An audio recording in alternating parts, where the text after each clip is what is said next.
everybody. This is William Del Pilar, and welcome to Thursday Night Conservative Talk. This is Fired Up. And tonight we got a great show for you, a pretty heavy show for you. We're going to talk about Trump rolling out a chart-driven economic blitz, starting with his State of the Nation, I guess you could say, last night. And he started that off with $1,776 warrior dividend for the troops. So why is the GOP still coasting instead of locking in a red Congress behind this agenda? We'll talk a little bit about that. Then we'll talk about from Minnesota to Ohio, the Somali fraud rings loot Medicaid welfare and even ghost student education dollars as Democrats look the other way. And then we will move on to update a story with Trump's new Venezuelan oil blockade that shows what real enforcement looks like when America decides to fight back, or maybe you disagree. Then we break down the rot people inside federal power. First, Dan Bongino walks away from the FBI's number 2 job after turmoil, but many successes. But the rot entails new emails that show a 2-tier justice system that raided Trump at Mar-a-Lago without much, if any, probable cause, while protecting the Clintons, specifically the Clinton Foundation. And guess who's back, people?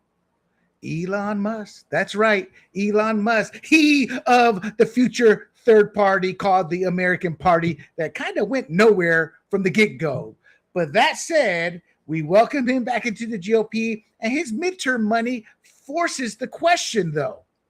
Will he back Trump's America First GOP or the likes of Thomas Massie, who, for the record, did not bring $1 to his district with the big, beautiful bill?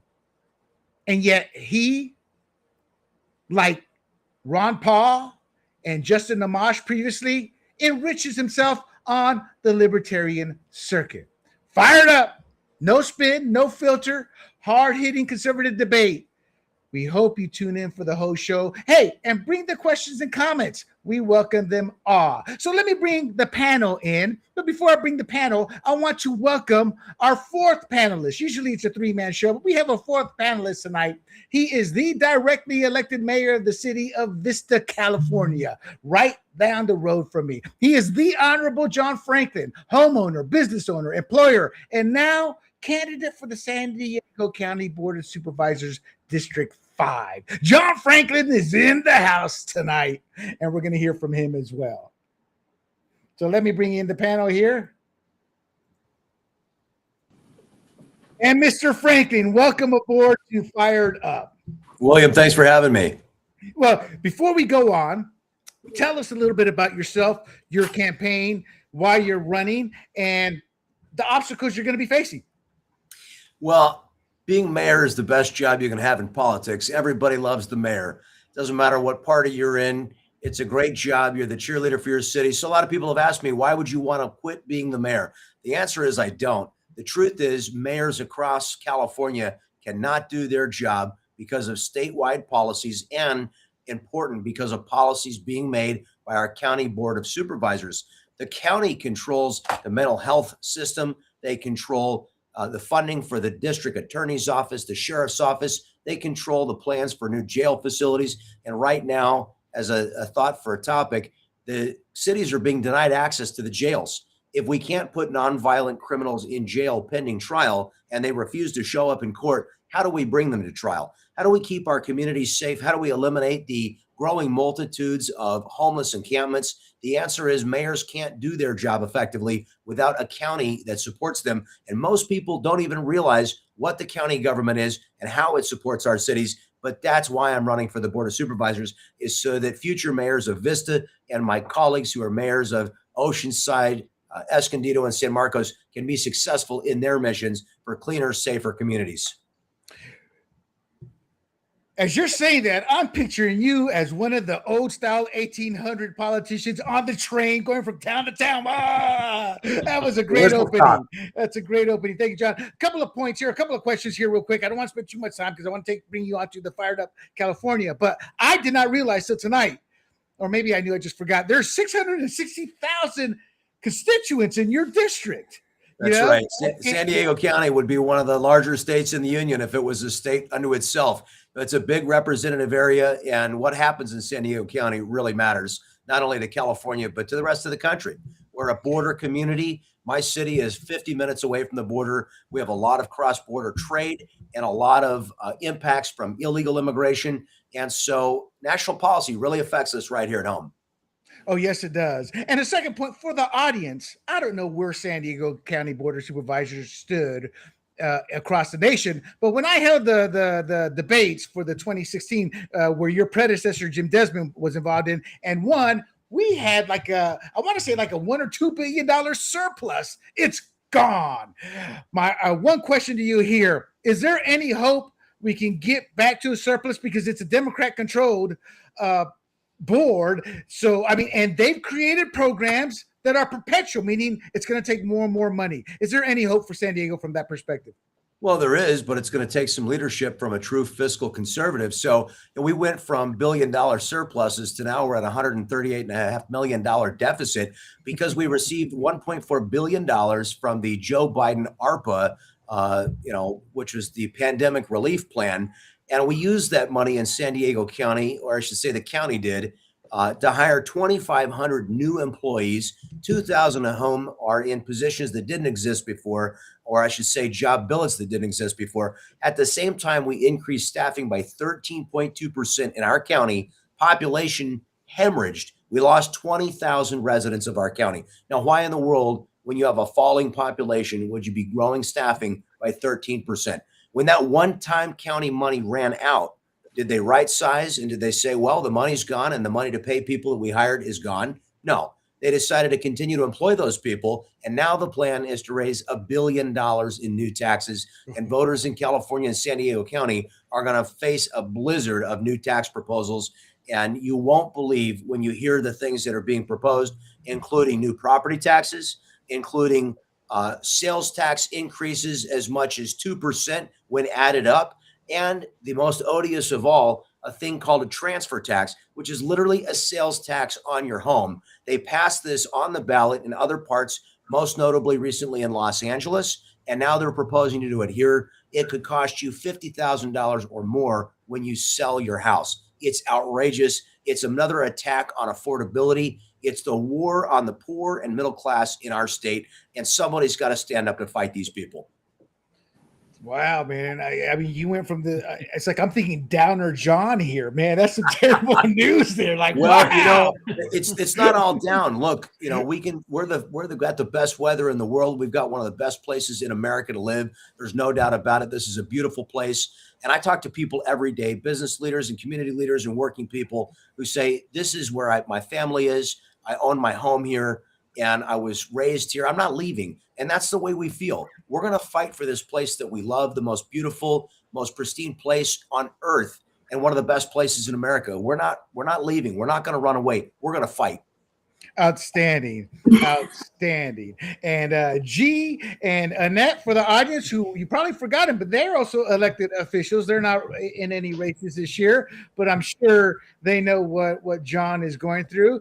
John, I actually served on the Valley Center Community Planning Board. Living in the country, I don't get a real city council to serve in, And real quick for the audience, what many of you don't realize is the Board of Supervisors is countywide. What's more popular, what's more layman that people understand are the city councils. But the Board of Supervisors, both in San Diego and LA, they dwarf the budgets for the city councils. And they tend to co-work together in certain instances, a cross-lapping there. But Board of Supervisors are powerful people, powerful individuals who wield a lot of lordship over we the constituents. And here in San Diego County, we had some great decades under Republican rule, but over the last couple of cycles, it has been Democrat led. And as I said, we are in the red. All right, guys, let's get going. John, I always introduce a topic that's not on the agenda for bleeps and giggles. Tonight, this is for Miss Annette before she hits Christmas vacation. Yes. Gee, let's start with you. Your thoughts on Trump's post and the Rob Reiner murder? You said me? Yes. The G-Man. Yes, you. Looks like G's frozen. We'll go to you, Mr. Franklin. G's out, you're in. You know what? I did not care for Rob Reiner's politics, but no person should be murdered. No person should be a victim of violence. And what happened to Rob Reiner is an absolute travesty. And there's nothing that any person of any stripe should say other than it's a terrible, horrible tragedy for their family. And, you know, I believe in not speaking ill of the dead. That's a firm principle of mine. So I don't speak ill of people, especially those who've been victimized in a way they shouldn't have. We saw disgusting comments tearing Charlie Kirk down after his vicious assassination. And I don't go for anybody speaking ill of the dead. I don't think it's the right thing to do. What about you, G-Man? Yeah, sorry, I've got internet gremlins here. So Trump's going to be Trump, right? And we know who he is. Even at Charlie Kirk's memorial, Erica Kirk was saying, "Come to Christ, come to Christ." And Trump's like, "That's not me. That's not me." So he is who he is. I don't agree with what he said about him. Rob Reiner, I saw a clip of him saying that Charlie Kirk should not be, or nobody should be shot for their difference of opinion or their political opinion. Yeah, he's frozen. You're up, Annette. I'm up. Well, I'm really glad you brought it up because I have been watching that coverage daily because I found it to be just absolutely I don't know, appalling, I guess. But I guess what I would say about that is it was a very narcissistic thing for Trump to do, to sort of make it about him. I mean, I totally agree with what John said. I mean, you have to honor people and their lives. And I never agreed with Rob Reiner's politics. I was actually sort of shocked when he would come out politically and speak. And I was like, sort of like, where is he really coming from? But I enjoyed his movies. I enjoyed his art. And I appreciated him as a human being. So there's always something with everyone that I can sort of find and like about them. I don't know, maybe that's just a quality that I have, but just the humanity of someone. So I was a little bit surprised that Trump would come out that way. I thought it was a narcissistic move, and I was disappointed as well. Let's see if the G-Man's no, he's not back. Let's see if the G-Man is back. What's happening in there? I mean, is he are you Brad Costy from India? Is that what the problem is here tonight? All right, looks like G's still out. Let me bump him off here real quick. So my thoughts are different. First, I do agree with you, Mr. Franklin. Oh, no. Do not speak ill of the dead. Do not say anything. G is also right. Trump is going to be Trump. Nobody should be shocked. But let me tell the audience the thing. For people who come and start to denigrate Trump over what he said, I will take you seriously if you've been or had an assassination attempt towards you. Not once, but twice. I will take you seriously if you have not been part of the crew that has raised the rhetoric, calling him Hitler, fascist, saying he should be in prison, being part of an official Russia or committee to try to bring Trump down with the Russia hoax. Rob Reiner was all of that. All of that. He was a vile human being, but you don't say anything like that because he has family. And especially crushing right now with the fact that it was his son that did this horrendous act. Because to me, I separate Rob Reiner. When I see Rob Reiner, and I think all three of us can agree to this, I don't see the Princess Bride. I don't see When Harry Met Sally. I see the lovable meathead, the slug we saw on All in the Family. Because when I was a kid, I didn't like Archie Bunker. I mean, I was like, God, he's mean to everybody. And there's poor meathead. I'm like, stand up for yourself, meathead. But he was also politically an individual who stomped all over Rush Limbaugh the day after he passed. So it's not that I'm condoning what Trump said. I'm not. But he and Trump, it was personal. Somebody needs to grab Trump's phone and be his editor before anything goes out. So I don't condemn him, but I'm not going to condone what he said. But I understand why he said it. Trump has been politically persecuted. They've tried to kill him. And both of those statements, they've done that multiple times. The floor is yours, Annette. Go ahead. William, he's our commander in chief. Say nothing. What about the old adage? If you can't say something nice, don't say it at all. I agree with you. I'm not condoning what he said. I'm not going to condemn him. Yeah. And we are in a different world of politics. And I'm always talking about this, John, is we got to fight back. You know, the days of the GOP going, well, I'm going to take the higher ground. You know, I got sick of hearing that as a Latino. You see me, John, you're probably like, oh, white guy.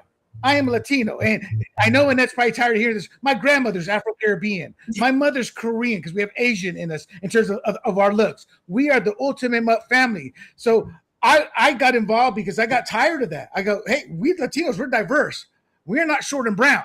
You know, the Spaniards and the French, they spread their seed all over the new world. You know, that's why we're so diverse. And I think we have to fight and push back. So I'm not condoning Trump, but Trump is part of this new world. And my belief is the Republicans better jump on board, not to be mean, not to be spiteful, not to be vile, but to stand your ground. And hearing you speak, John, that's why I envisioned in the 1800s on the train, you know, speaking your piece. And I love what I heard. And I think we need more of that instead of, because you said it, I wouldn't have said it. You know, but you went on, et cetera, et cetera. I'll give you the final word here. Actually, I'll try to give G the final word, but go ahead, John. Any final thoughts on this? Well, with respect to the living only, I agree. We need to fight back. And, you know, unfortunately, sadly, we've entered a new era of American politics. It is not the first time we've seen these politics before, but the effort to absolutely destroy people, to cause political violence, is something that we haven't seen in our lifetimes. And it does require a new breed of fighter, somebody who's not going to back down. And I think that, you know, President Trump is a person that doesn't back down. And that's why probably America has chosen him. And he is the right person for this moment because he's a true fighter and nothing else is going to get the job done right now. He's been attacked mercilessly for doing the exact same things that Barack Obama did, that Joe Biden did, that Hillary Clinton endorsed, that Bill Clinton did as he was president. And all of a sudden, there's a brand new standard to hold him accountable in a different way for the literally identical policies, and it doesn't make sense. Exactly. G, before we lose you again, your final thoughts on the Rob Reiner. Yeah, I did a reboot, so I think I'm okay. But so as I was saying, I think you know, Trump just needs to rise above and appeal to his better angels, just like many Democrats did when Charlie Kirk died. Is that sarcasm?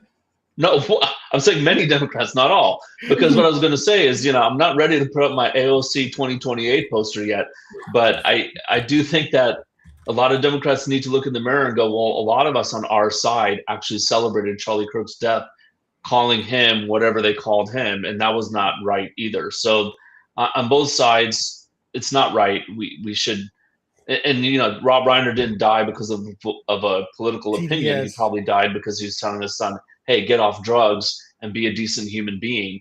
And that's probably the right message he needed to send to his son. And his son didn't like to hear that and did what he did, which is a tragedy. Okay, I'm going to close this quick segment here with what I think is the perfect post, politically speaking.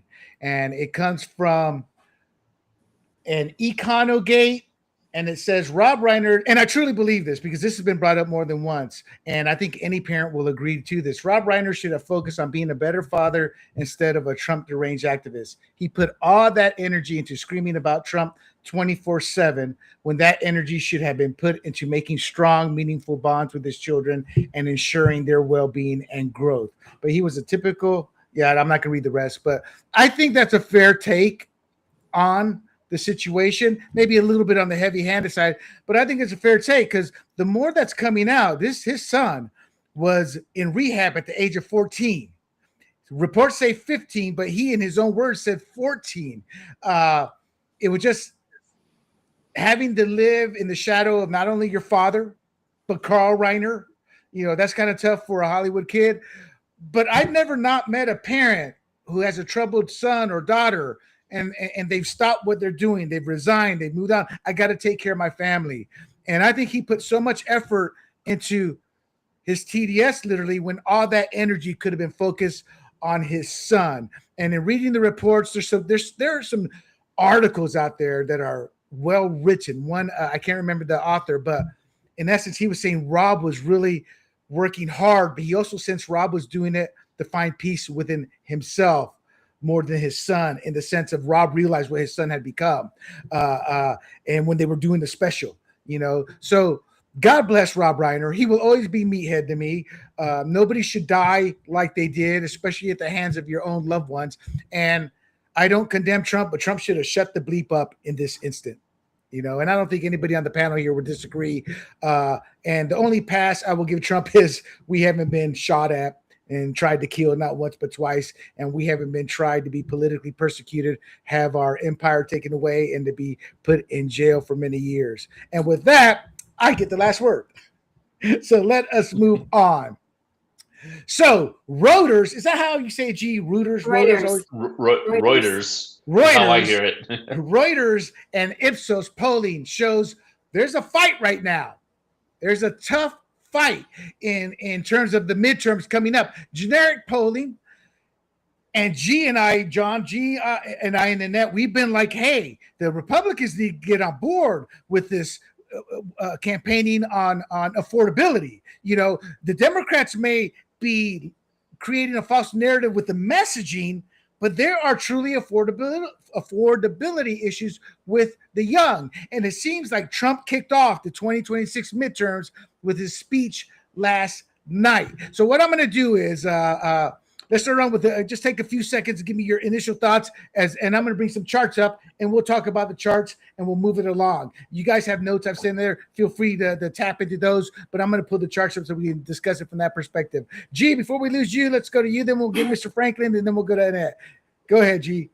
Your initial thoughts. I think Trump gave a speech yesterday, and I thought it was a good speech, but people are going to take away what they take away. When he said all these prices are falling, that's not necessarily true. Some prices are falling, energy's falling, and I think that's a good thing. Rent's falling because there's less demand for rent as people are deported, and so you have fewer people fighting for the same apartment or housing units. So as long as they stay on message and fight for the middle class and say, hey, look, we're going to make things cheaper for you so you can afford them, they're going to come back up in the polls. But I think people are giving Trump a pass, at least for now. We're talking 11 months in, because he inherited this mess. This all happened under Biden. And I will also blame a little bit under Trump because he printed a ton of money in late 2020. But Biden just really turned on the spigot and spent a ton of money, printing a ton of money. And that's just going to find its way into prices. That's what's been happening. So if Trump basically attacks the affordability issue, I think they'll be fine. But the Republicans got to work together with him.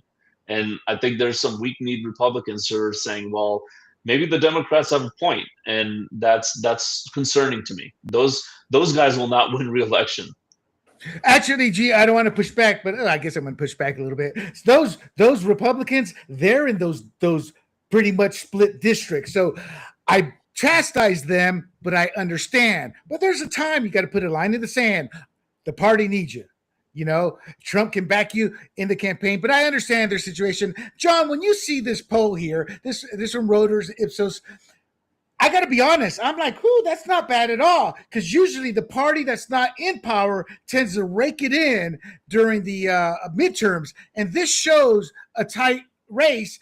And the reason I say that is because Trump has been taking a beating as Republicans have lost the last 2 out of the 3, the special elections. They lost Virginia, New York. They even lost Miami a couple weeks ago.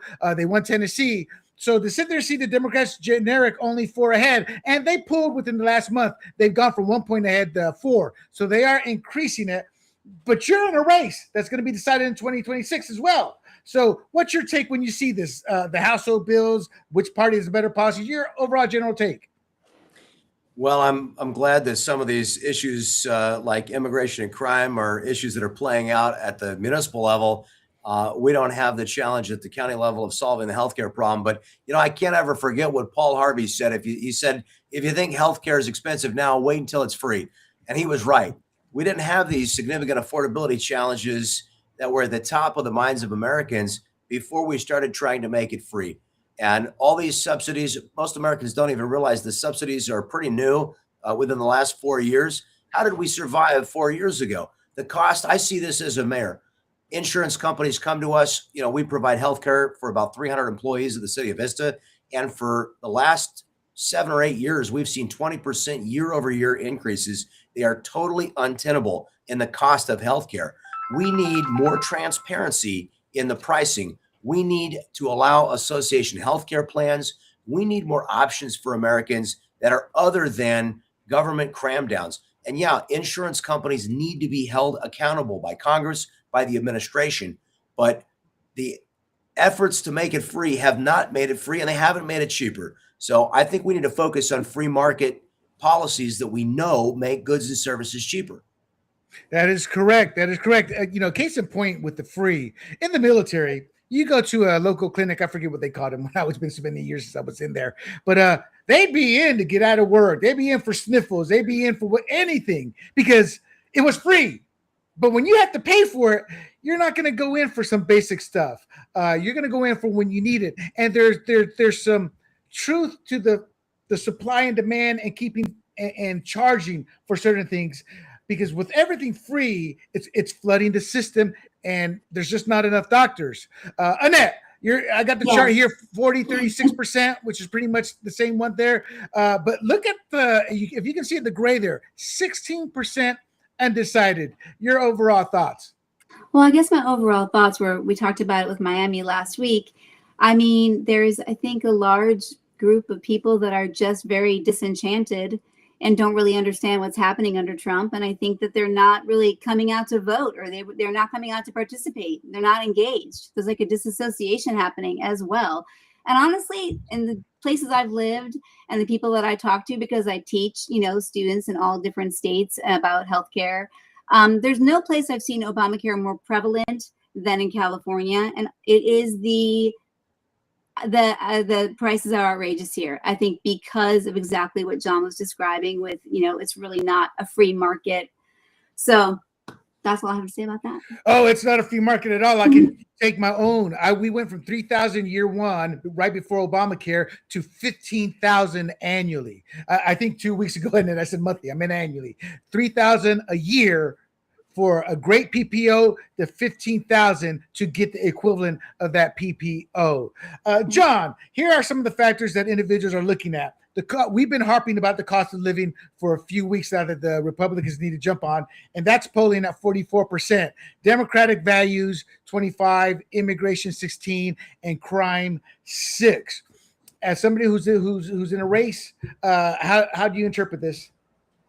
Well, there are a lot of things at the local level that we can do to control the cost of living. The number one thing that we can do is build, baby, build when it comes to housing. We need more communities, new communities. What we're doing in San Diego County, because of outrageously radical environmental policy, we've said no to almost all new construction of single-family homes in the outlying areas of our county. We're forcing high-rise, high-density construction.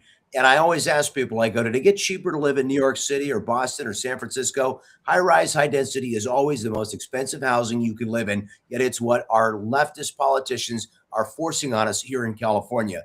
We are instead forcing young families to drive an hour to get to Riverside County, Temecula from San Diego. They're driving an hour and a half both ways to work because we refuse to build housing for our children and grandkids to live in here in San Diego County. We have control over that. The Board of Supervisors that I'm running for has control over that. And no, William, we don't have to build them all in Valley Center. Our grandparents used to actually build brand new communities, places where nobody lived. They would pick a piece of land. And I would ask everybody, get a satellite image out of San Diego County and look at the vast expanses of land that exist. This is a huge piece of area of this country. We could build new communities with thousands of new homes to accommodate young families that want quality housing. It isn't going to get cheaper to build high-rise, high-density on the coast, and we're destroying San Diego County. We're turning it into Los Angeles, and people picked San Diego because of the semi-rural and suburban nature of our county. If they'd have wanted to live in a high-rise, high-density wonderland, they would have gone to New York City or Los Angeles. So I'm not going to allow them to turn San Diego into LA.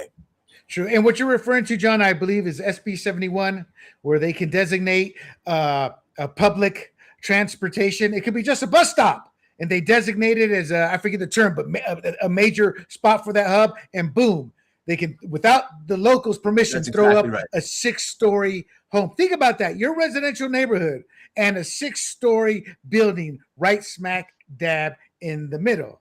They can go as high as 9 stories by right in some areas when they include low-income housing, and that's state law. And then we're fighting against the taking away of our local control from by the state, because I always tell people, as mayor, you have a state legal right to come before me as a mayor and say your piece. You have no right to go before the state legislature and say your piece before them.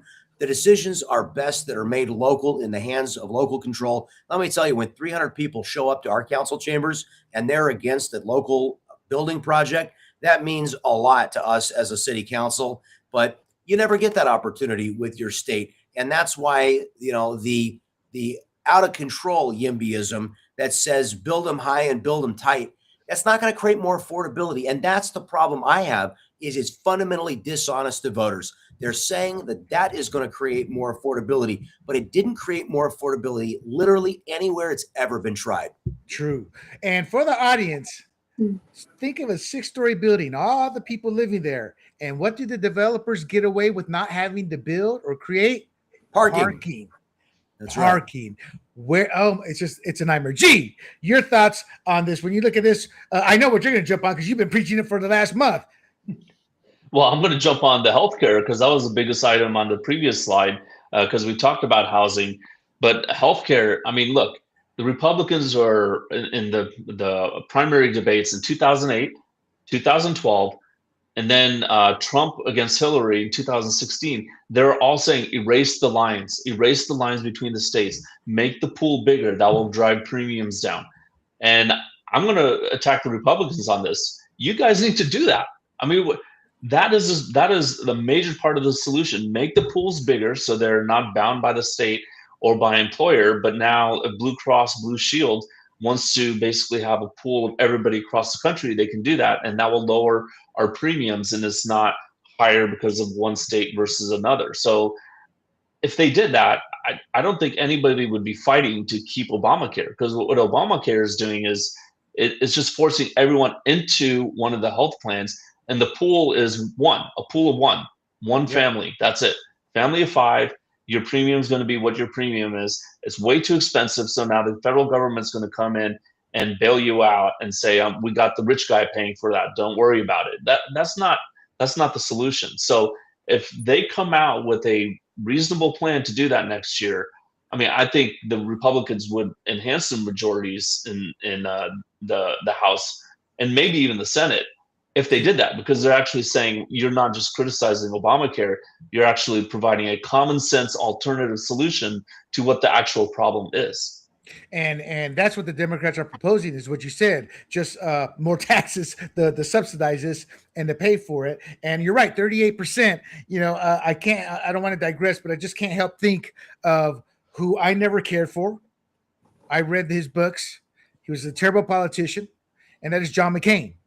He was a maverick, they called him, but I just thought he was an obstructionist, or it's for me, McCain. And the reason I say that, to me, his legacy is going to go down as the one vote just to give it to Trump, voting no down and getting rid of Obamacare. But you're right, G. The Republicans need to come out and make a change. They're afraid of the narrative. That's why we haven't changed Obamacare, is because of the narratives. I get sick and tired. Excuse us, John, as a Republican here. We're all Republicans, but I got sick and tired of when Obama was in power. Oh, we passed 300 new or variations to create better health care. And then when Trump got in power, crickets. And then the one they did cobble together, McCain voted down. We have the narrative, or meaning we have the mechanisms to fight the narrative, and we can make legit change to get quality care. Annette, looking at the household bills. Go ahead. I have to ask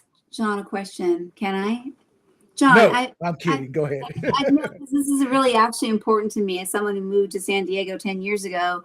One of the things that disappointed me the most was the housing, because we first moved to Carmel Valley, and I always was wondering to myself, after being out here for a little while, like, who developed this place? Because it seemed like they did not develop it with community and neighborhoods in mind, and people knowing each other, and people having like a local place to sort of like commiserate.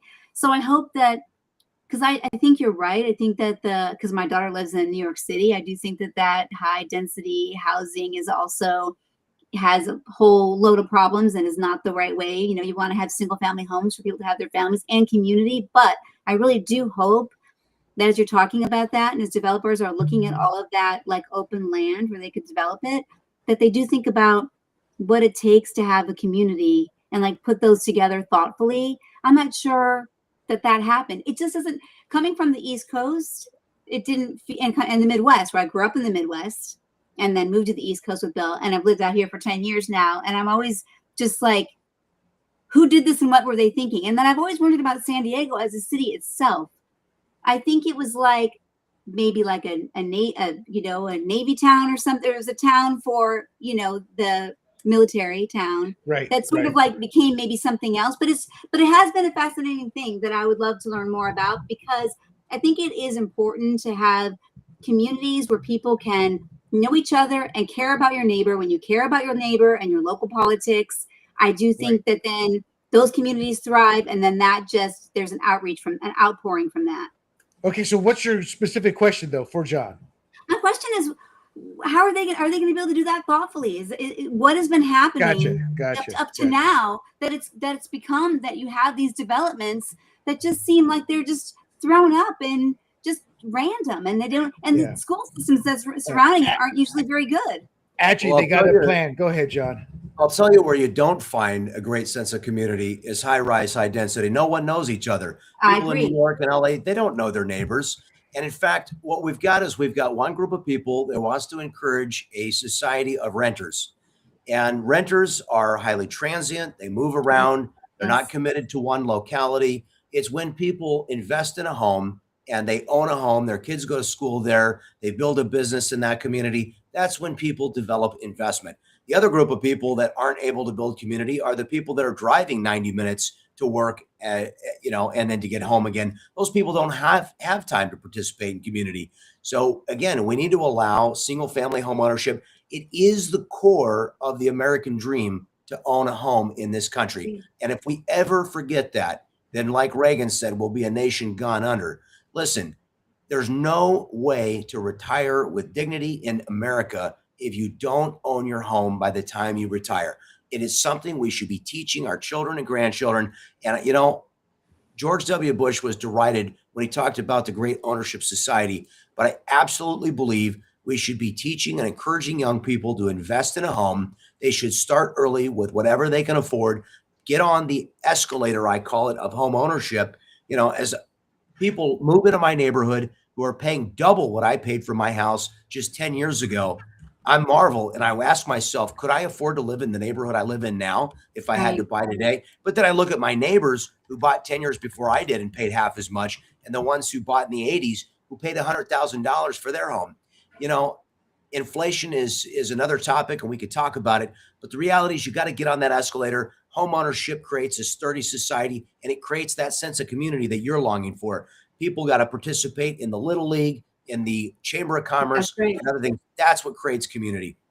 Right. All right, guys, here's the final chart and two more topics within this segment. So let's, in about 30 seconds, you see the cost of living. It's pretty even there. So I believe we can sit there and take advantage of that because Trump's taking a beating and his economic policies are going to begin taking fruition. However, we are 9 down in democratic values. So in 30 seconds, each of you, and for the audience, what they mean by democratic values is the context of referring to principles like protecting democratic norms, fairness and governance, and safeguarding freedoms. And I find that ironic because the Democrats have done everything to kind of slowly take away from that, but they control the narrative. So let's start here with G. How do we overcome that? What would you, if you were a consultant, what would you tell the Honorable John Franklin? This is what you need to do, John. Well, the democratic values part, I mean, that's just that. I think that's more personality based, because I think it's ridiculous to say that Republicans are anti-democratic, maybe because they don't have the word Democrat in the party name. But I think it's just going to be all about the pocketbook, right? And it was James Carville, Bill Clinton's campaign strategist, who said it's the economy's stupid, and it always will be. I mean, Gotcha. The Democrats are not going to win on immigration and crime. It's going to come down to the pocketbook. So you would tell John, you see that cost of living graph there? We got to move that one up. John, how do you see this? How would you combat that? Or how do you plan on combating that? You saw in an earlier chart that voters trust us on crime, and that's because we're the keepers of the flame when it comes to the rule of law. And this is something that we all, as conservatives and every American, needs to fight to normalize the rule of law. We don't want a law adopted by Congress, signed by a president, a past president. We don't want those laws ignored or enforced arbitrarily. We want them enforced consistently from administration to administration, whether it's on the local level or the federal level. I believe that we're the keepers of democratic values because we believe in the rule of law. And I think that's important. And I think we've seen that the rule of law has prevailed, but it's going to prevail only if we continue to keep that flame. But G, you're absolutely right. Cost of living is going to be the number one issue. And G made a good point. While if you look at it, wage growth has barely caught up with inflation. The problem is it didn't catch up for the last 5 years. And so we have a deficit of what people have been able to afford if you add up their salary over the last 5 years versus what inflation was. So we really still haven't caught up, and we certainly don't feel like we've caught up. I don't know that there's much we can do other than hope the economy recovers from the damage that was done by $3 trillion of excess spending that happened after we were already on the road to recovery from the pandemic. Let me just tell you, the city of Vista, as one example, got $26 million, and that was one of the smaller allotments. City of San Diego got hundreds of millions of dollars. The county got billions. Money was thrown out like the glass box cash grab game show, okay? We spent money on things that had absolutely nothing to do. The county of San Diego hired lawyers for every illegal immigrant in the county of San Diego. They funded their asylum cases, their lawyer, and we paid to defend them for committing murder, for DUI, Right. for abusing their spouses. Why did we hire lawyers for foreign nationals who came into our country illegally with pandemic relief money? Because the money was shot out of the cash cannon. That is what drove and caused inflation.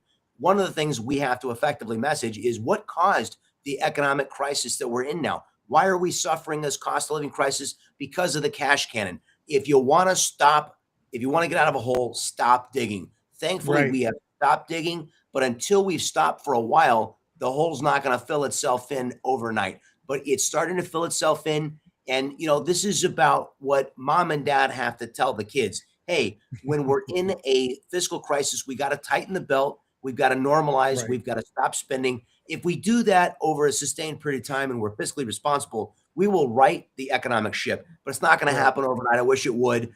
We got to get Jerome Powell to lighten up on the interest rates so that young people can buy homes again. I just Right. wrote a letter to Right. Mike Levin, our congressman, and Darrell Issa, and I asked them to increase the cap on capital gains. Right now, a husband and wife in California are only able to exclude $500,000 in gains. And the problem is a lot of older Californians have $500,000 in gains in their house, and they're not able to sell. And when they don't sell, they're not willing to downsize because they're facing capital gains of 20%. Right. They refuse to put their house into the inventory. We need more inventory in the marketplace. We need more liquidity in the housing market. And that's something the Congress could act to do right away, is to create that liquidity. Right. Well, Jerome Powell is on his way out. Interest rates will come down, and Trump's economic plan should start bearing some fruit. So, John, we've fired up. I have cataloged or transcribed or I don't know the term, but voter fraud since the founding of our country, ranging everything from the big cities in New York City to JFK, to how they wrongly treated Black Americans to keep them from voting with reading skills, etc., to recently documenting actual voter fraud over the last 4 or 5 years. With the Biden election, Democrats all of a sudden jumped on the voter fraud. Voter fraud is, how concerned are you that electronic voting systems may allow votes to be changed remotely through internet connections during voting? 63%. And especially with young voters as well, over 70% are heavily concerned. Blacks, 76%, Hispanics, 63%, others 64%, and even Democrats have crossed that 50% threshold of 56%. The GOP was always high at 73%. 3%. Is this something that the Republican Party should just stay away from, or should this be part of their, we got to make sure we have fair elections during this campaign season?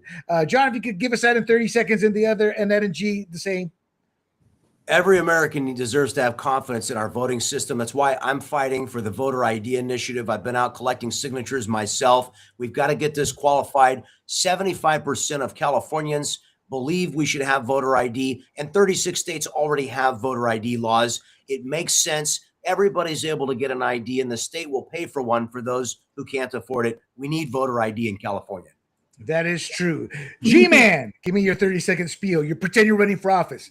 Look, if I need an ID to go buy alcohol, I think we need an ID to vote, because I think without honest and election system with integrity, you don't have a democracy. So I think we need to, I mean, look, the Democrats are past the 50% mark. I thought that would be around 20%. They actually sounded the alarm in 2019 that there would be issues with these electronic voting systems until Biden won, and then they're like, no, everything's good. So you can see that that's, both sides are concerned. Senorita, oh yeah, G, you are absolutely correct. Senorita Annette. Wait, you know that I disagree with what they both said, but can I say something else? Please, it's important. It's relevant, because you skipped over me the last time about the democratic values. I'm sorry. Okay, take your 30 seconds. I have to, because I have nothing better to say than John and G and what you're going to say on that. Of course, it seems obvious to me, but about democratic values, you guys need to. Maybe not. I shouldn't say it like that. I do talk to a lot of people who feel differently about politics than I do. And I think the reason why the democratic values thing is tanking a little bit is because they think that we're not, the Republican Party and what Trump is doing is almost like illegal with ICE. They think that they will show me videos. People will show me videos. I'm not sure they're even real. And I do think that's a real problem, guys. We should talk about how there's a lot of unreal things out there and people don't know what's real and not real, of people of ICE taking babies from their mothers. I mean, really, these women that I will be around and they'll show me videos and they'll send me things on Instagram about the horrific things that are happening and how they feel they're here illegally, but they're in fear and their families are in fear and everybody's in fear. I think that is really the reason why these numbers are not looking good, that our values aren't looking like we're compassionate people. I think that's a problem. Actually, it's they are not taking babies. What's happening to the audience? What's happening is the mother is illegal or the father is illegal. And what's happening? They're saying, "Do you want your kid, who's a citizen, to come with you or to stay here?" And I say, "No, I want him to come." And yes, that's the narrative battle. But overall, Americans are for this immigration. But that's how Democrats operate. They operate on emotion. As a former liberal, and even now, I understand the power of emotion. But I also understand that we have started the campaign season. It kicked off the other day with Trump's speech last night. And I believe this is something that you're correct. They need to figure out how to attack. Honestly, they need to start showcasing. And it's terrible to say this, but as we all know, we've all ran. You got to highlight the rapes, the murders, the muggings, the knockdowns when you're walking, the anti-Semitism that didn't make the cut, but anti-Semitism and actual attacks on Jews in urban centers is growing. On incidents such as Brown, such as these college systems, you have to fight fire with fire. That's what I meant early on when we at the start of the show. We've got to draw that line in the sand and not be afraid to get down and dirty with the ugly truth and state that. And also the messaging, illegal immigration, illegal aliens brings down wages.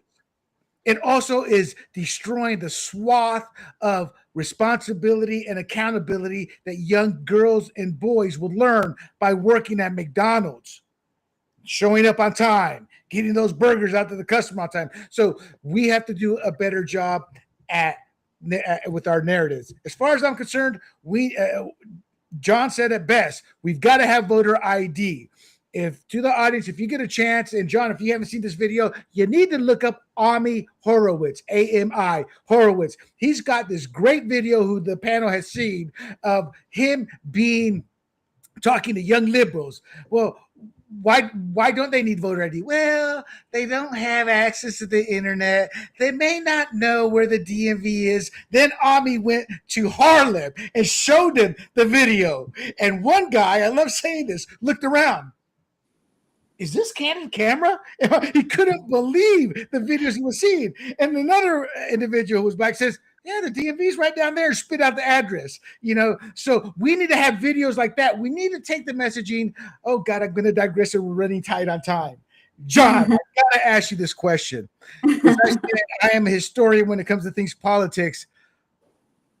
I believe one of the key problems the Republican Party, at least in California, has, there's no support from the state or local or county leadership to help you guys go into actual blue districts to campaign. We tend to try to get all the Republicans we can to get to the polls, and we ignore those blue districts. And I know for a fact Democrats are in red districts, and that's always been my issue. And now I think it's even worse because with the violence, I believe some candidates may be scared to go into a blue district. I can only imagine a white candidate heading into Barrio Logan, and I don't say that in jest. It's these fears with all the violence that's been happening has come around.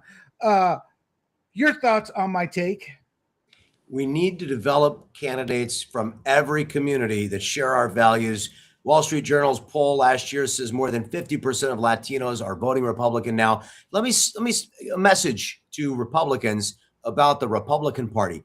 The Republican Party is you, it's me, but really it's about strong leaders running for office who can speak to the issues. When we speak to the issues, we win. We see that in California. When we say we want to make it illegal to steal again, 2/3 of the state votes with us. The governor opposed it. Even our own Democrat sheriff of San Diego County opposed it, but the voters pass it. I wanted a city that voted 57% for Joe Biden because I talked about real solutions to homelessness. I talked about hiring more police officers. I talked about the things that people wanted to see, a safer and a cleaner community. And you win when you talk about the issues. When you focus on partisanship, you lose people. We need leaders that can run effectively on the issues and have a real message and have real solutions to offer the voters.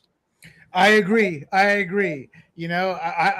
love talking to Latinos during 2016 when Trump ran. I would go to the Latino neighborhoods in Nevada when I was helping the Ted Cruz campaign, and they'd look at me, obviously not realize I'm Latino. No hablo inglés. No problema, señora. And boom, I was flipping voters from Rubio to Cruz. It's like low-hanging fruit, and I hope we get candidates who can sit there and as eloquently and as hard as you speak there to get our policies and our messaging across, because there's a lot of people who don't pay attention to the internet, who don't read the paper, and they won't understand the messaging until they actually speak to the politician. All right, guys, let's get into some hot takes.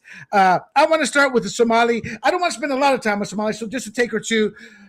Ghost student scam. The Department of Education revealed nearly 2,000 fraudulent ghost students where they racked up over about 13 million, meaning they really weren't students. That's a further development in Minnesota, and a developing story is Ohio. And that is the second largest Somali base. And I'm not picking on Somalia. It's just right now they're representing the bad part of what immigration can do to a country and deplete its resources. It's not life's not fair. So we're not picking on them, but they're the ones in the news cycle right now. And that's a developing story of where they have a program for, say, if your spouse or loved one has Alzheimer's or something of that nature, and they were scamming that system. Let's start with you, G. Your thoughts on the ghost scams, the ghost student scam, and the developing story in Ohio. No, so I'm a son of two parents who moved here from India when they were in their 20s. And fast forward maybe 30 some odd years later, I was talking to my dad about moving to India to run a software development shop there. And said, don't do it. Don't go there. Don't move there. You won't last a day. And I'm like, why? He's like, they'll eat you alive. You don't understand that Americans are, well, I should say people in India are nothing like Americans, right? So there is something about American exceptionalism. We have a higher standard of how we conduct ourselves and whatnot.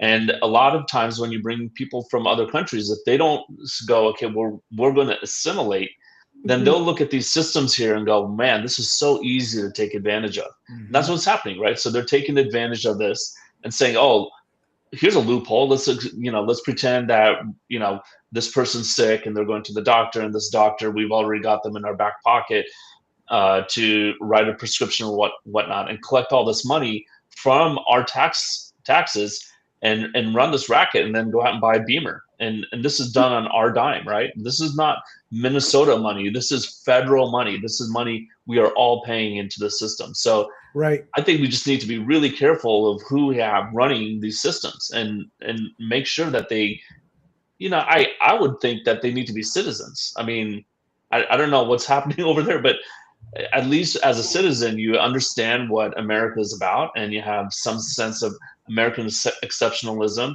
And you're not coming from a dog eat dog country where you do whatever it takes to survive, and then you come here and say, "Oh, wow, this is really easy to Right. loot the system," and That- that's a problem.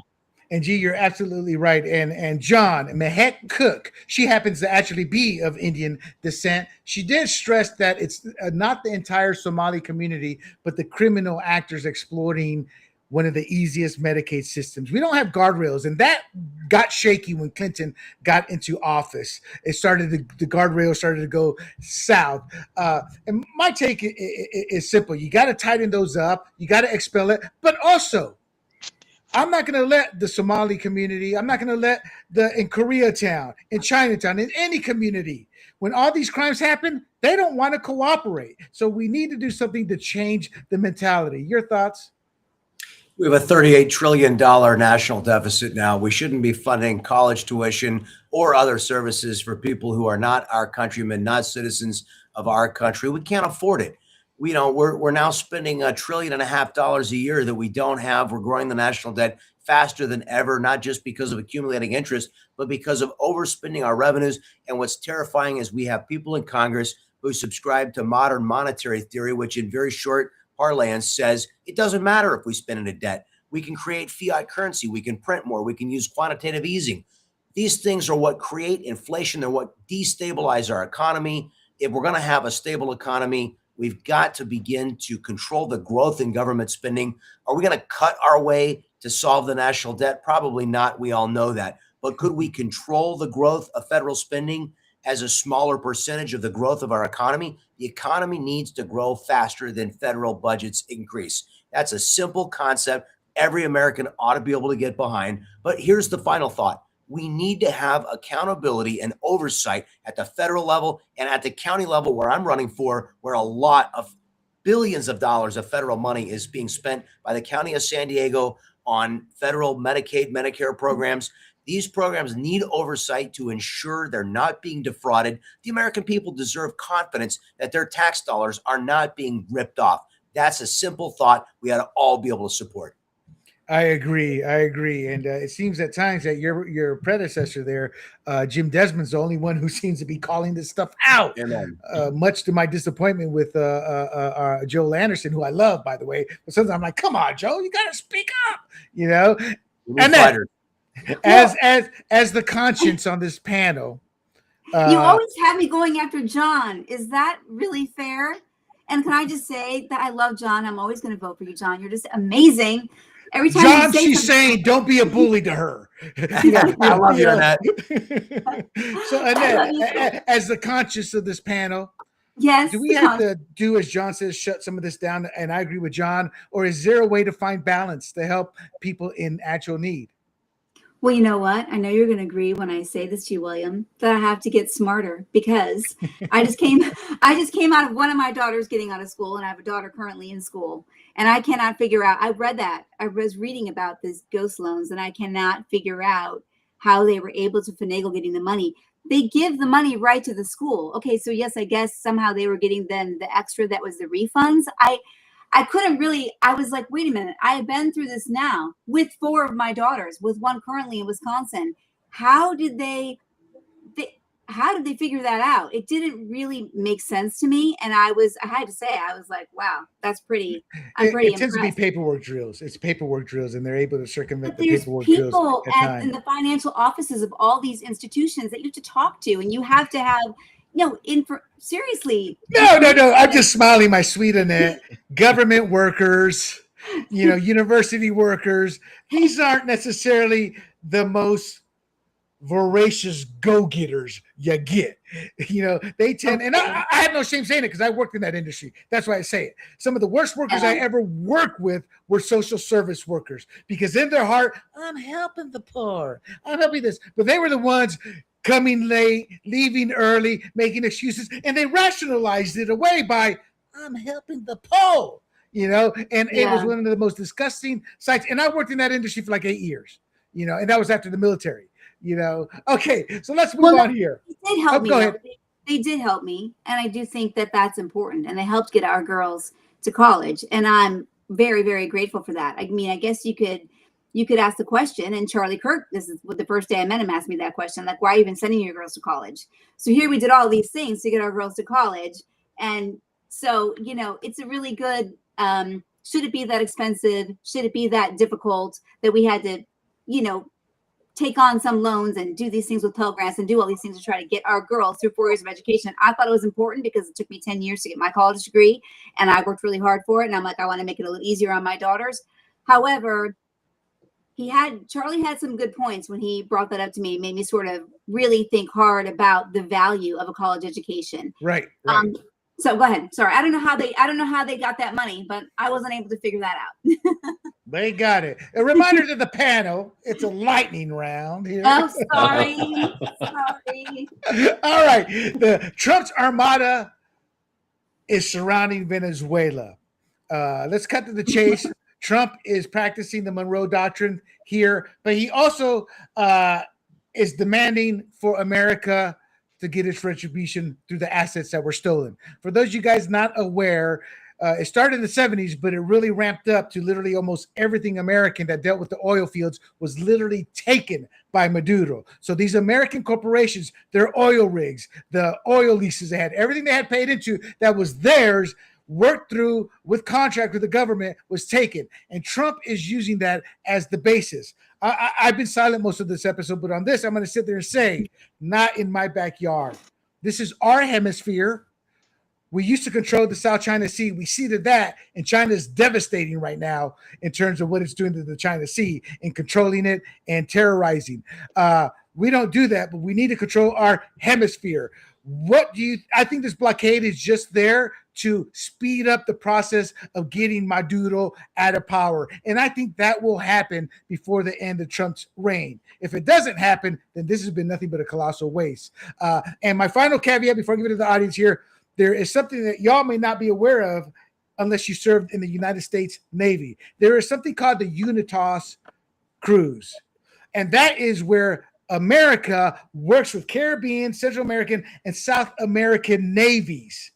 But it became legendary in the Navy because it was like a 6-month vacation. You hit port after port after port because those countries literally had no Navy to do war games. So in essence, it was more of a diplomatic type tour with more land auditorium. They would talk and do that, but no actual war games. And the point being is Venezuela doesn't really have an army or navy to challenge us. And that's why I think Maduro will be exiting power. He's been in negotiations off and on with the Trump administration anyway. G, your thoughts? Yeah, I mean, obviously, I believe right now they're the biggest oil reserves in the world. So that's a danger when it's a socialist dictator who might have ties to China and other countries that we don't want them to have ties to. Operating just a couple thousand miles south of the United States. So I agree. It's just a tactic to get Maduro out, but Trump's not going to start a war. And in fact, I think his primetime speech, I think one of his insiders might have leaked that he's going to make a war announcement so that all the networks could carry his speech. I thought that was really interesting because I turned on it. ABC's carrying the speech. Like David Muir, he cares. Yeah. Uh, What are the odds that insider was Tucker Carlson's son? Because Tucker Carlson was saying he's going on there to announce we're going to war with Venezuela. I'm like, yeah, you said that about Iran. You said that about everybody, Tucker. All right, let us go to the beautiful Miss Annette. Oh, before John, I love it. You know that scares me, what he's doing in Venezuela, because I think he's like poking the bear. And I'm worried that other people will see it that way. Other foreign nations will see it that way. And it'll be the kind of thing that's like he's instigating, then it starts something. And then what do we do? Well, John, I don't think he's poking the bear. I think he's more poking the poodle. Your thoughts? We lost 58,281 fine young Americans in the Vietnam War. We lost 1,100 people last year in San Diego County to overdose death. We lost 12,000 in California, and 105,000 people die every year from overdose death. If you don't think that we're at war, you've got something else coming. Every person who traffics in dope should open the door every morning listening for the sound of falling American artillery on their head. We are at war with people that are killing millions of young American people, and it's overwhelmingly young Americans. We should absolutely be conducting a full-out war against the people who are killing our children. There's not one person on this chat or watching who doesn't know two people who have dead children. Am I wrong? You're right. We all know now multiple people whose children have died or are suffering with this poison. It's completely unacceptable. No one should tolerate the death of so many Americans. To say I'm upset about it, you can't imagine. No, we got that loud and clear with that response. And that is a response that, Annette, are you still with us after that response? Yeah.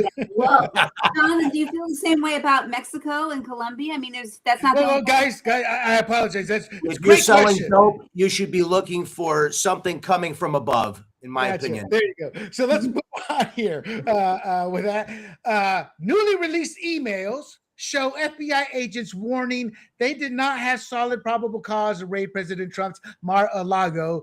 And Biden said, screw you, I don't care. You go take him out with guns. But Biden sat there, as I just said, and pushed it. And at the same time, Senator Grassley out of Iowa showed via emails that the Obama-Biden DOJ officials have spent years blocking and shutting down FBI efforts to investigate the Clintons, specifically the Clinton Foundation. G, thoughts? So I'm a little worried that we're just going to get into this yo-yo effect over time with different presidents doing this. So yes, there was no probable cause, and they went after Trump, and they used lawfare, right? Now Trump's going back after them, but he does have probable cause. He does have evidence, like with Comey and Bolton, and maybe the judges are saying, well, that's not enough or whatnot. But I'm just worried that we're just going to go back and forth. This is going to get worse, and we'll become a banana republic. So I hope after this round we just kind of stop. But it really did start with the Democrats. I mean, we look at them going after Trump so doggedly since I think it was December 16th, 2016, when they said, let's pin the Russia hoax on him. Starting that morning, I think that's when it started. And that was with Obama in the room. This is in the Oval Office. Right. And I still get angry at that because if anybody read the book Shattered, the final few pages talks about how they woke up, we're going to blame it on the Russia hoax on Trump. I mean, it was right there from the get-go. And that still doesn't make the news. It boggles my mind. It's a great book, Shattered, in terms of a reporter was embedded into the Hillary Clinton campaign. Great book. Read it. It's still a good read today. To the Honorable John Franklin, your thoughts on this? Well, first of all, your thoughts, but also real quick, do you agree with G that this is going to go back and forth, or do we need to fight back? Well, in the where an eye for an eye, pretty soon everybody's blind. What's the saying? Look, every single person needs to be held to account for the law and for their crimes. No one is above the law. But when we have legislatures, the Constitution prohibits bills of attainder. What's a bill of attainder? It's a law aimed at destroying just one person. There's a reason that we prohibited them in the Constitution. We shouldn't allow legislative acts that are designed to destroy one person. And we should have prosecutors better exercising prosecutorial discretion. but any person who violated the law, any person should be held to account. Right. Annette, to go to you, to go back to a few episodes, remember the bully theory? If we don't fight back, they're going to keep on doing it and doing it. But I agree with the mayor, and I always say it, we fight back with Alinsky tactics, but with the righteous truth. They commit a crime, they must pay. And that's how I believe it'll stop. What's your take? My take is John saying that we're in the New Testament or the Old Testament? He speaks as if he's one of the books in the New Testament. I mean, the Old Testament. Yeah. Wait. I'm sorry. I had to say that. I thought that was sort of funny. But yeah, I think I was thinking more that what G was saying is, I mean, what are we going to do? I guess the only thing, if we really take out to a more of a philosophical approach, that means you have to have better people with better integrity, honestly. So where does that start? It starts with the family. That's what I think. I really think that we have all these people. If there's prosecutors, I mean, people have to be raised to believe that lying is wrong, that not following the Constitution is wrong. So people have to understand the Constitution. I don't even understand it. Obviously, tonight, like John's bringing up all these things. I'm like, okay, that's amazing. But, you know, right there, and there it is. So that's what, to that point, right? So right. So you're saying we need better elected officials. But to extend your point there real quick, we have to take back our school systems and teach kids how to critically think, how to understand the Constitution, what's the civics course. Back in the 50s, I don't know when it ended, but you could not graduate high school unless you pass a civics course. So I agree with that. All right, let's get on to, you're going to go first here, señorita. Dan Bongino plans to step down in January 2026 after a purposeful tenure under President Trump, AG Pam Bondi, and Director Kash Patel. He helped deliver key reforms. Their arrest record that never gets talked about is beyond what other previous administrations have done. But there was turmoil there, specifically with the Epstein file, though we never heard from him. We only heard from, I got an anonymous source. Well, we see how well those anonymous sources tend to be. Your thoughts, señorita, on Dan Bongino's strategic departure? I know you guys are going to hate me for this, but I honestly believe it's the Epstein situation, and I think it's Charlie Kirk. I'm sorry, but I think that he don't apologize. Doesn't want to be a part. I don't think he wants to. I always took him to be just an honest broker, and I loved him when he was, on doing his podcasting and making his statements. I thought he was I just trusted him. I think that's really important that you have trust in a relationship, especially like when I'm listening to Megyn Kelly or someone, that I trust them, and I trusted him. So if he's exiting, then I'm very suspicious about all of it. Gee, is he exiting because he is part owner of Rumble, is worth tens of millions of dollars, had 5 million Rumble subscribers, and is earning more money? Actually, I'm leading you on wrongly. He did say in an interview when he compared himself to Cash, he's worn out, never sees his family, the hours, etc. Your take? That's right. I mean, would you want to go from I don't know what it was, but I'm sure it was at least $2 million a year down to a $200,000 a year job. I mean, is the pay cut worth it? And then you were working maybe 5 hours a day, 4 hours a day, and now you're working 12-hour days. And then you got a boss who's telling you to do stuff that you probably don't agree with. And you saw the feud between him and Pam Bondi. I think him and Kash Patel are, two peas in the pod, but Pam Bondi, he's like, screw you. I don't agree with that, or, across different issues. The Epstein thing that came across, I do think he was being honest that he does believe Epstein killed himself, but that doesn't mean Epstein wasn't forced to kill himself. So I think in the end, I think he gave back in June, it was a Fox News, Fox and Friends in the morning. And he was saying like, look, me and my wife, I don't see her. I leave at 7 a.m, don't see her till in the evening. And it's stress. So I think right there, that put basically a stopwatch on how much time he was going to stay there. And here's the thing about government. You get in there and you think, man, I'm going to make a difference. It's going to change because of me. And then you just realize this is a machine, and you're just like this one little screw on on the backside of the machine. And he's realizing I'm not affecting any change, and I did better when I was the Rush Limbaugh light, right? Like he replaced Rush Limbaugh for me. I think he realizes that's a better place for him. John. Dan Bongino served for a year in the administration. He had a great life to go back to. We need more people that step out of their lives as citizens to serve, to make an intense difference in an intense period of time. We're talking about people that work from 5 in the morning until 10 p.m. and they go to sleep and wake up and do it again. Just got an email from United States Attorney Adam Gordon about a very important prosecution DOJ just released. 2 14-year-old sicarios, hitmen, hired by the Sinaloa cartel. He's bringing charges against, who murdered somebody in Chula Vista, shot and tried to kill another right here in our county. And the California law passed in 2018, SB 1391, made it almost impossible to prosecute 14 and 15-year-olds in a criminal court. And he is bringing a federal prosecution because these individuals were paid $50,000 apiece by the Sinaloa cartel to commit these 2 brutal murders.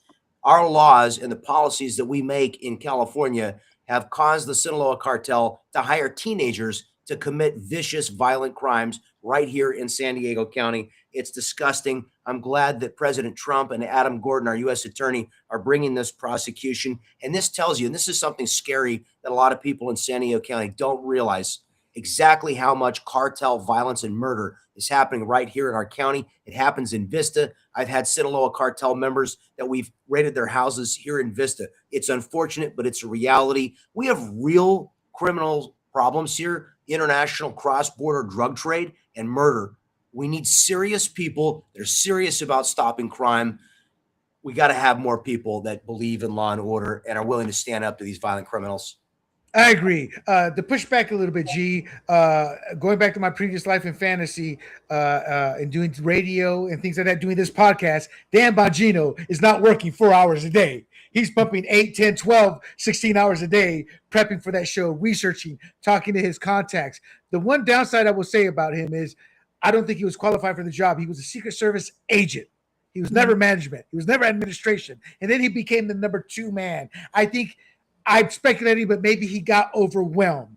And he also got a lot of pushback, and maybe he just felt, hey, I've been part of Cash. He can find somebody more qualified or find somebody to do what I can. I'm going to go back to pushing all this stuff from the outside. Not good or bad. That's kind of how I view it. All right. Well, fair enough, but I will amend my thing. I think he got tired of not being able to wear muscle shirts to work.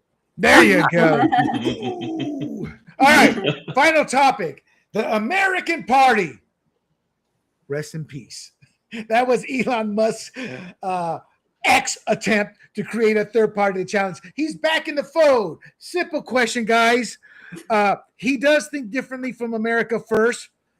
I know he's going to support America First candidates, but is he going to support Thomas Massie? And to the audience, I have to say this. It's my show. I will allow myself to say this. Thomas Massie is from the Libertarian tree. He enriches himself on the Libertarian circuit. Ron Paul did that. Justin Amash did that. Justin Amash was eventually thrown out and chose not to run because he saw the writing on the wall. They're not going to vote for me this time. Massie's in a fight. And the reason I bring this up, there comes a time you have to represent your district first and foremost, and then represent your party. Thomas Massie does neither. The Big Beautiful Bill, his district got nothing except for what the Big Beautiful Bill is bringing across the board. Chip Roy was actually along the lines of Thomas Massie. But every time this happens to Chip Roy, he goes in the back door. All right, guys, I know I got to play the party game here. I understand it. What you give in my district? And he did his job and represented his district. Did not get pork, got actual essentials that help to district out. So simple question. It's great. We need Elon's dollars, but just simple question. Is he going to support Thomas Massie or not? We'll start with G, then go to Annette, then we'll close it out with This is a tough one because I don't view Elon Musk as a conservative. He's more of a libertarian MAGA guy. And if Trump says, kiss this Massie goodbye, then he might do it because I think he's more of a Trump loyalist than a true libertarian. So I'm not sure about that one.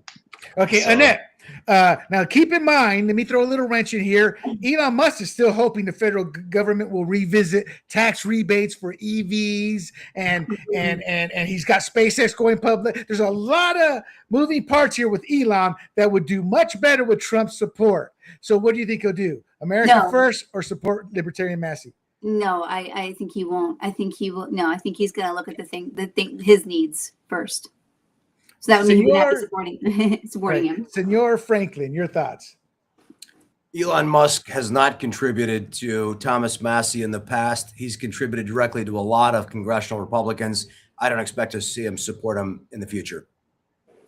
I love that. This is the lightning round that we needed. Guys, I have a bonus for you. I know we're way over, but John, we are massive fans of Harry Enton out of CNN. He is our data analyst guy, and I meant to show this in the first segment, but this gives me greater hope for the Republican Party for this upcoming 2026 cycle. So I'm going to play this, then I want rapid 15, 30-second responses to what you hear him say.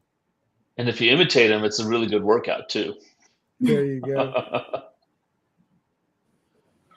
How are voters feeling about Democrats right now? Yeah, I mean, Democrats in the minds of the American public are lower than the Dead Sea. What are we talking about here? Well, let's take a look. The net approval rating for Democrats in Congress, you said it, Kate Baldwin, the lowest ever. Look at this. Overall, they are 55 points underwater. Their approval rating is south of 20%. It's even worse when you look at independents. Look at this. Negative 61 points. That means that their approval rating is 61 points lower than their disapproval rating. Quinnipiac has been polling this question for the better part of the 21st century. They have never found Democrats, at least those in Congress, in worse shape than they are right now.